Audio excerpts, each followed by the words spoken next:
ตอนแรงทุกคนตอนนี้ประมาณ5 โมงแรงเนาะ เปิดคลิปอยู่เขตหนองดวงทุกคนเขาจะออกไปทางเขตหนองปีงมานี่ลงมาครับโลยามแรงไปทางนั้นทุกคน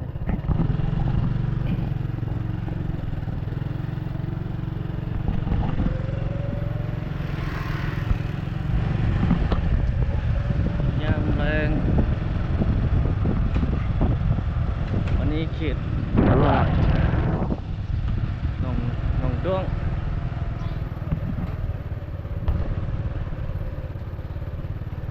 โลไปทั้งหนองปิงมานี่ เอ๊ะหรือว่าสิไปทางเมืองนั่นนะพระข่าวศิวิไลเนาะไปทางนั้นคนเอาทุกคนไปทางบ้านพระข่าวศิวิไลเนาะ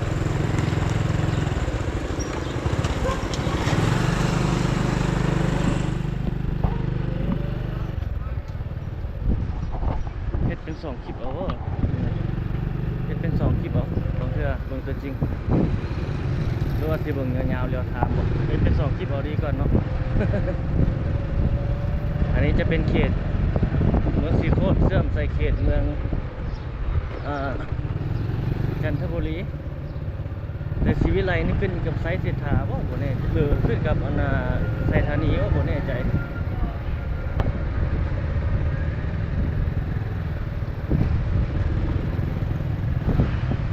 นี่ยคนเขตอยู่เขตหนองด้วง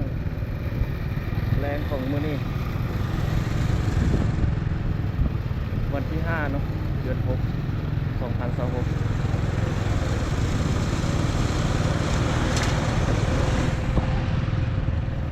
เดี๋ยวนี้ก็ตึกอาคารหลายอยู่เป็นของคนจีนนะตลาดจีนเก่าแต่จีนนี่แล้วส่วนหลายโอ้รถติดหลายๆแล้วเนี่ย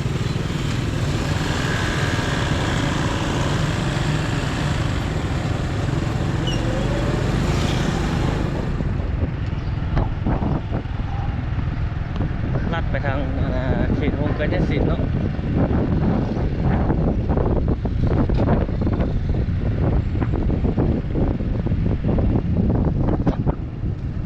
บ้านศรีวิไลโลกยามแรงอีกต่างเคยเปิดบ้านเขาสม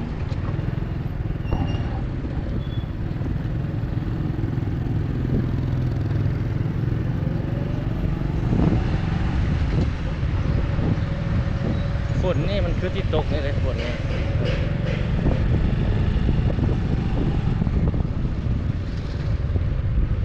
คึม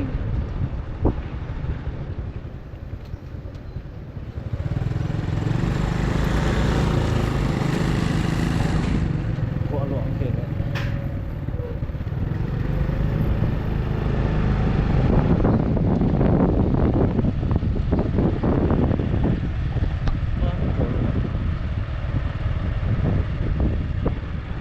ขึ้นกับเมืองจันทบุรีนะเขาหลงเวียงจันทร์บ้านศรีวิไลนี่ขึ้นกับเมืองไซธานีแล้วทุกคนเขาก็จะเปิดฟังหลักกันอยู่หลายปีแล้วโทษแล้ว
เครื่องขายของหลายอยู่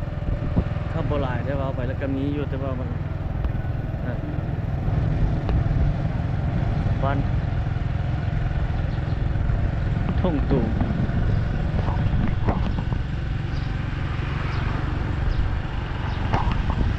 ฟ้านี่ครึ้มๆเนาะคือฝนที่ตกเงินงามหลายอยู่เลยแถวนี้ทุ่งตูม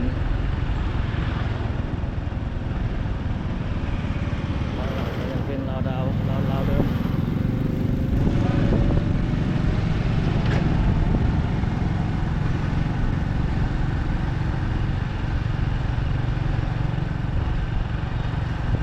ผู้สาวไปโรงเรียน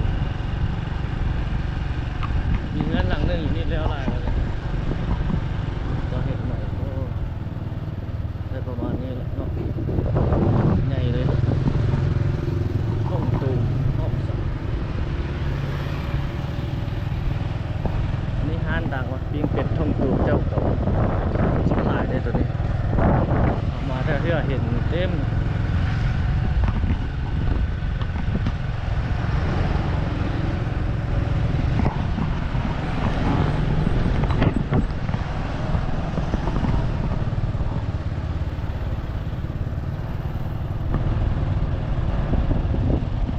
ชื่อไฟแดง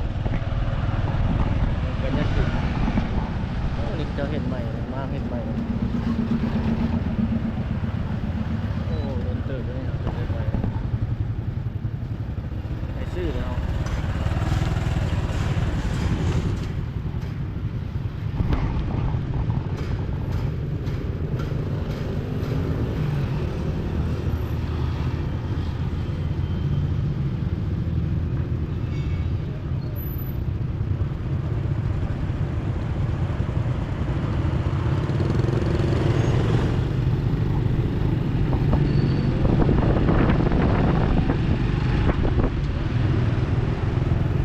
เบื้องซ้ายมือมันจะเป็นโฮมกันยักษ์สินเนาะ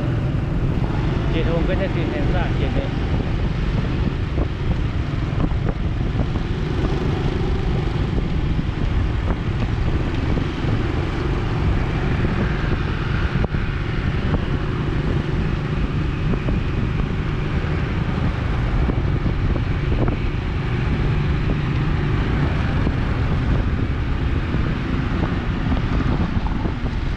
วันศรีวิไล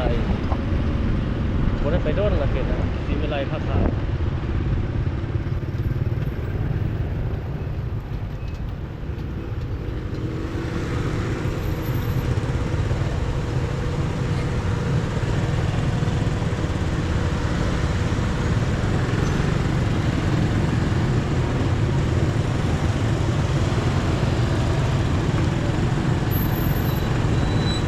ตรงทางนี้นะทางรถสุขุมวิทไปทางถนนนะบนต้องรถมันติด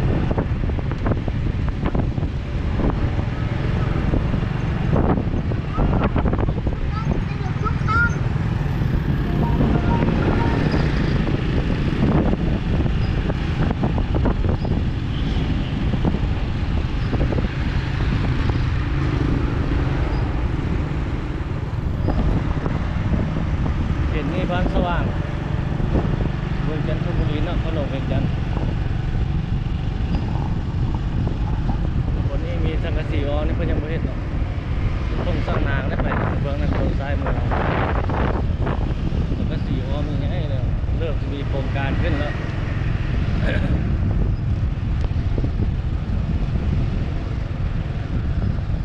ได้ซื้อ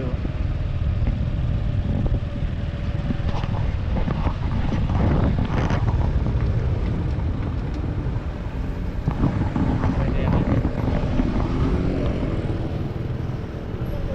บ้านทุ่งสร้างนางมาทางหน้าห้องก่อน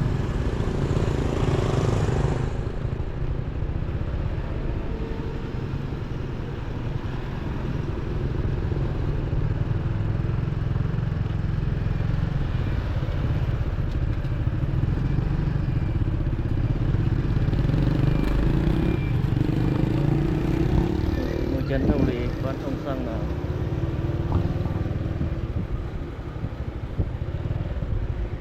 เบื้องนั้นนี่สังกะสีออมเราจะเห็น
ยาวเรียวไทม์ไปเลย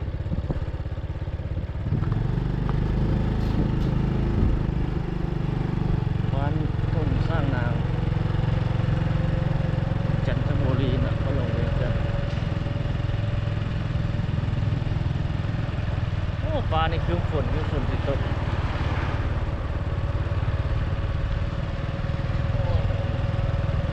นั่นคนหลายแซ่บเลยคนมากินหลาย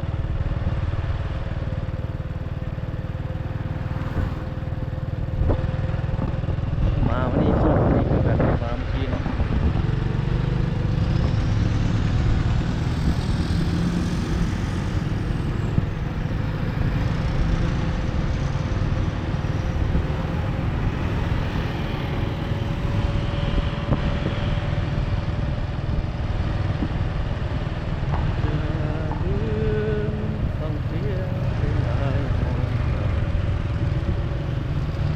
ท้องฟ้านี่ครึมๆอยู่เลยทุกคนเลย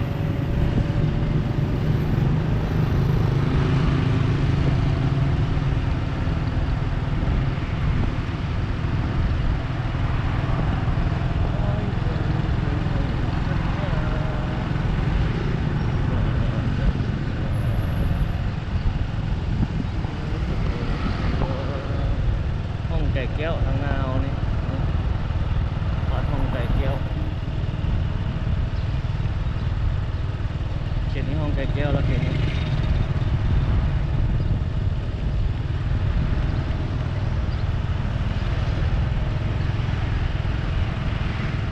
เจ้าขายเลขเราหวยเราปีงภูคันนา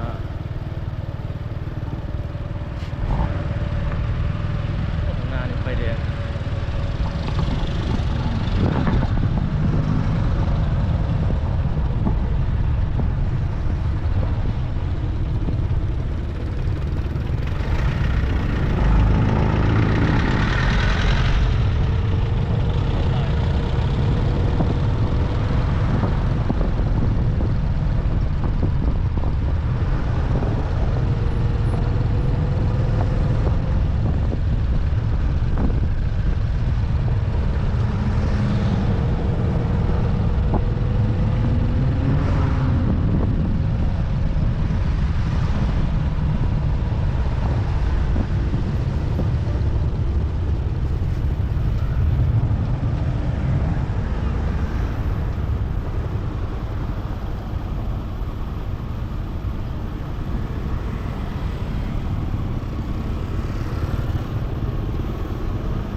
บ้านไหนโอ้ตึกอาคารเก่าอันนี้ร้ายบอก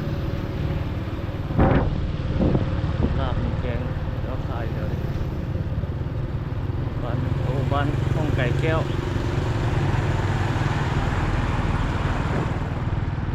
แบ่งรถนั่นนี่นะมานี่เลี้ยวซ้ายครับ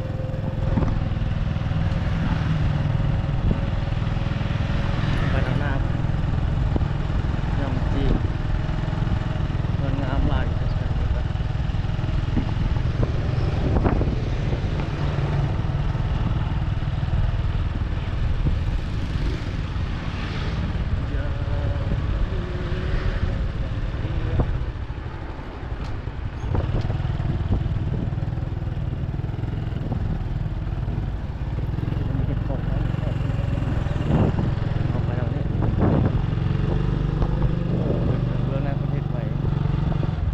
ายๆคือดอนจันทร์พาเลทเนาะคือสูงๆอะนะ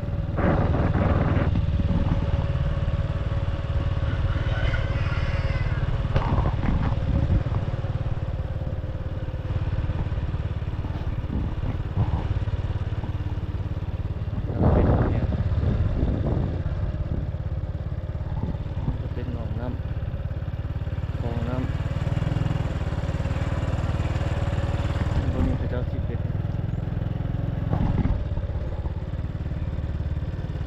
ไปทางนั้นก็ดอกคุณโอ้งามๆอ่ะเราจะไปทางนี้ยอดทางนี้ออกคลองน้ำโอ้ตึกนี่เขาเจ้าเฮ็ดอย่างนี้สูงใหญ่เลยโอ้ผักตบนี่เขาเจ้าหากระหือออกมาจากน้ำนี่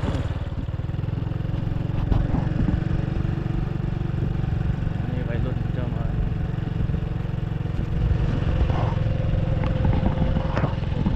สูงเลยคล้ายๆกับเมืองดอนจันทร์พาเลท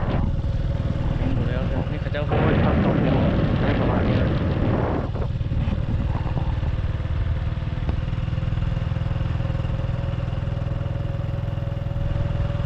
โอ้กวางเลยงามตัวนี้ข้างหน้านี่รถ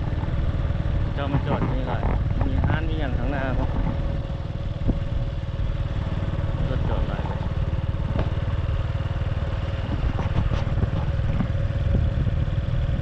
เจ้าข้ามไปข้างหน้านี่เนาะโอ้มีห้านอาหารอยู่ข้างหน้าเจ้าไปรถมันจอดอยู่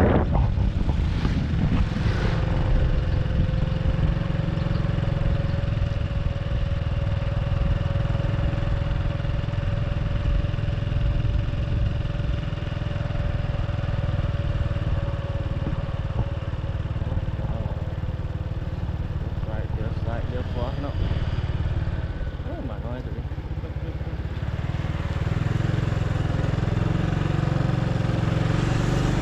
มีห้านอาหาร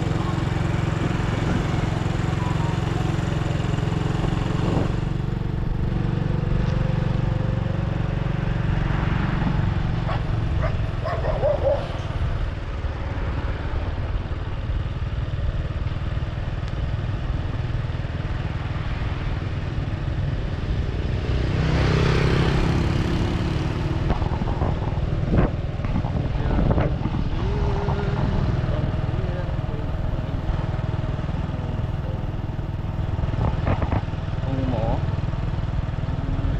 หนองคาถนนไกรสอนไปทางเบื้องถนนไกรสอนเนาะแล้วไปเข้าทางเบื้องอะนะ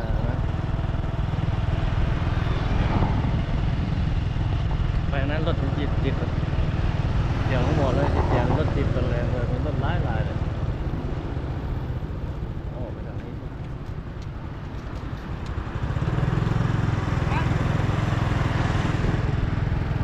อันนี้เป็นถนนคนทางหลังเขาจะไปสอดใส่คนต้องจอมณีหมดเลยทางหลังเขาโอ้จะเห็นทางในงามเลยครับอาสีเลยอันนี้เป็นถนน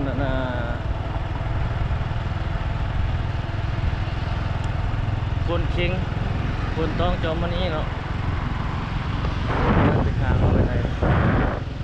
เข้าไปบุญทางนั้นเขาสิเข้าจนแล้วเราต้องย้ายรถกลับมาครับทางหน้าเข้าไปทางนั้นเนาะเดี๋ยวมันจะไปสอดชีวิตไรหมดละ นี่มีความมันเขาไปเกี่ยวเข้ามาอันนี้ไปสอดใส่ถนนไปสอดถ้ามันไปสอดเขาก็เปลี่ยนแผนเลยเปลี่ยนแผนไปทางใหม่จะสอดอยู่แล้วเนาะไอ้แห่งที่บนเซลเนาะหาโลดส่งเรียงจันทร์ให้ได้ตัวใดโอ้นี่จะมาเหมือนในมาเฮ็ดใหม่อยู่ตรงนี้เขาก็เคยเข้าไปเขาก็สีเข้าอยู่หลายเทื่อแล้วแต่ว่าไม่ได้เข้าจักเทื่อเงินใหญ่ครับเฮ็ดจนนั่นแต่ว่าผมไม่ได้อยู่ทั้งหมดเลยก็อยู่ได้เนาะโอ้นี่ไปทานไปเงินไปกัน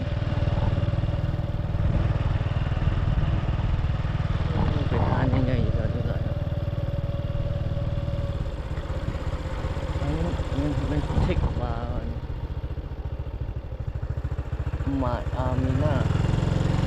ร้านอาหารดนตรีอ๋ออันนี้ออสการ์ที่อันนี้ไม่แน่ใจ สถานที่บันเทิงโอ้เงินงามหลายอยู่เดี๋ยวนี้ยังบินว่างไม่ตลาดอันนั้นรีสอร์ทใส่ถุงมือนี่ก็เพื่อนเจ้ายังเห็นบ่แล้วนี่ยังไงล่ะ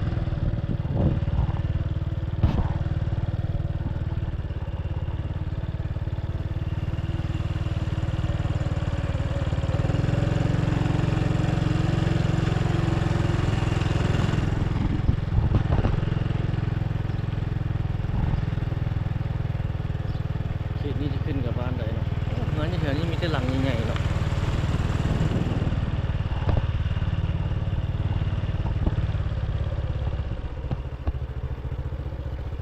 แต่หลังใหญ่เนี่ย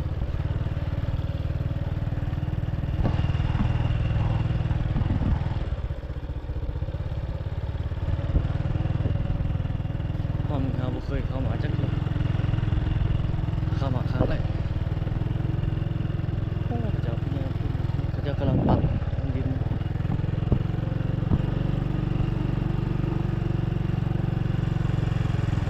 ขึ้นกับบ้านอย่างเดียวเพิ่นก็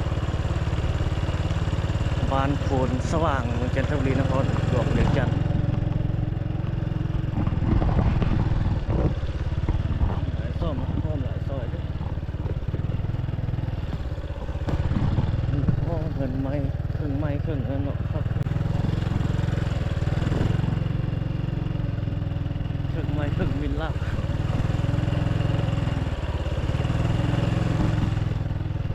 นี่เรากำลังจะแปลงทางในประเทศนครนี้ก่อนมีเบ็ดต้มยังไงดีทุกคน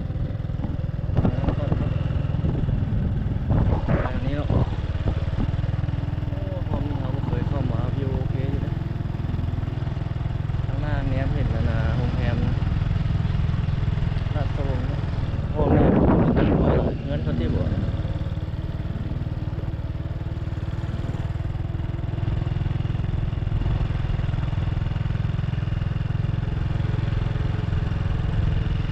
ขายได้อยู่แถวนี้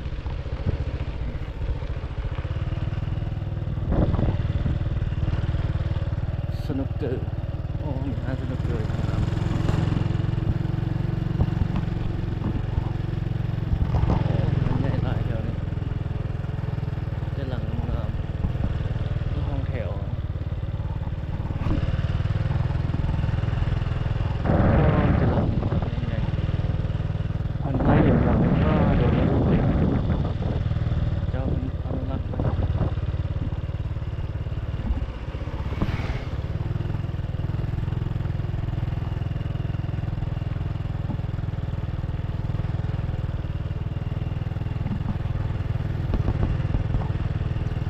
โอ้เบื้องนี่นี่เป็นป่าหลายเลยเงินเขาเจ้าเนาะเอาป่าไว้เป็นป่าเป็นมีคักแท้ธรรมชาติหลายเขียวอมทุ่ม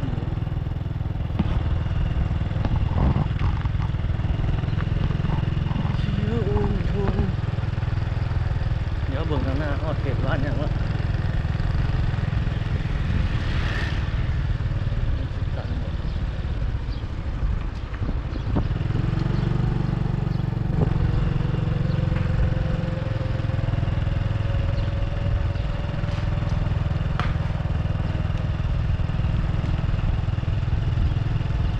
โอ้ข้างหน้าไปโตได้อยู่มั้ย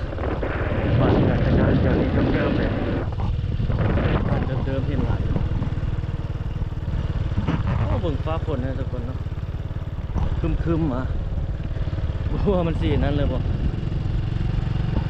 มันสิตกเลยบ่ข้างหน้าไปซอดใส่อันนั้นได้บ่เนาะซอดใส่ถนนแล้วนะไปสอนโอ้ทางนั้นน่ะฟ้าครึ้มฝนมา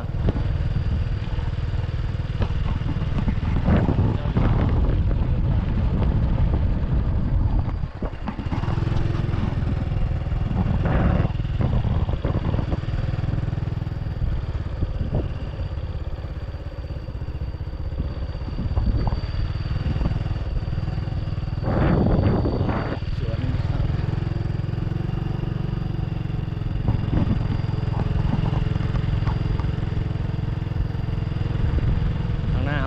แรมราชวงศ์โอ้บ้านเมืองจะเนาะโรงแรมนี่ห้องนี่บ่เคยมาจักเทื่อเด้อบ่แน่ใจว่าทางหน้ามันซอดใส่ทางไงจะเดากำลังเฮ็ดอยู่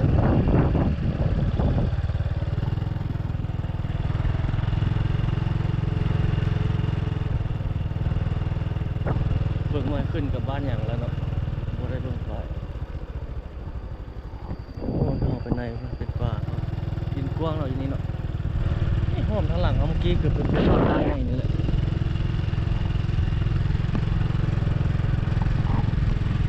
โอ้มาเลยนอนอยู่ทางนี้ไปแนวเดี๋ยวนี้เดี๋ยวซ้ายไปซื้อก็ได้เดี๋ยวนี้ซะโอ้ต้นอะไรใหญ่ต้นตับซะมีป่าบอนอยู่นี่นำโอ้ครับโอ้บรรยากาศดีไว้ยคืนนี้เป็นชุ่มแบบธรรมชาติบ้านๆดีนะถ้าเบิ่งปลายกันมาขึ้นกับบ้านอย่างคือ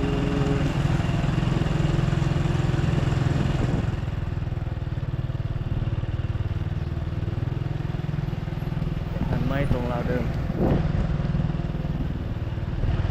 โอ้มีเบ้นะมันหลังนี้ไม่หลายนี่เราเลี้ยงเบ้เลี้ยงเบ้เลี้ยงเบ้อยู่ในเมืองเงินงามหลายเลยทุกคนแถวนี้เป็นหลังใหญ่ๆ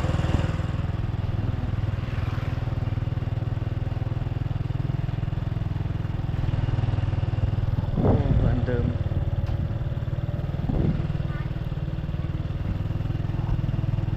โซนนี้โซนเขตบ้านผ้าขาวอะโอ้บ้านจอมมณีใต้เนาะเมืองที่ว่าผ้าขาวใต้สอดใส่โรงแรม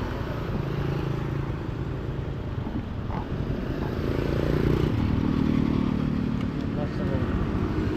ต้องไปทางเมืองเลยนี่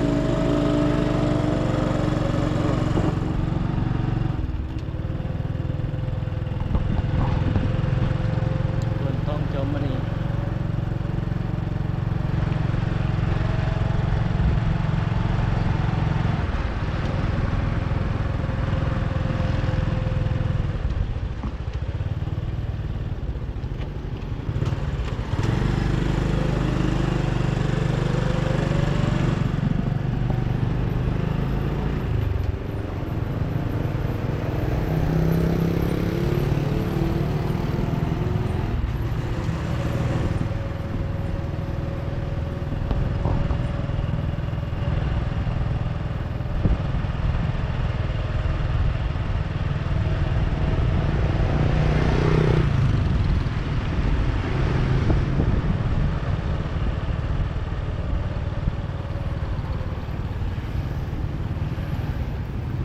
โอ้ได้เดือนหลายเดือนที่30 นาทีแล้วทุกคน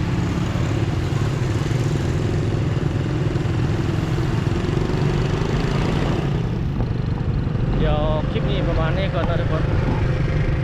ขอบใจทุกท่านที่เข้ารับชมทุกคนเดี๋ยวพบกันใหม่ในคลิปถัดไปเขตบ้านศรีวิไล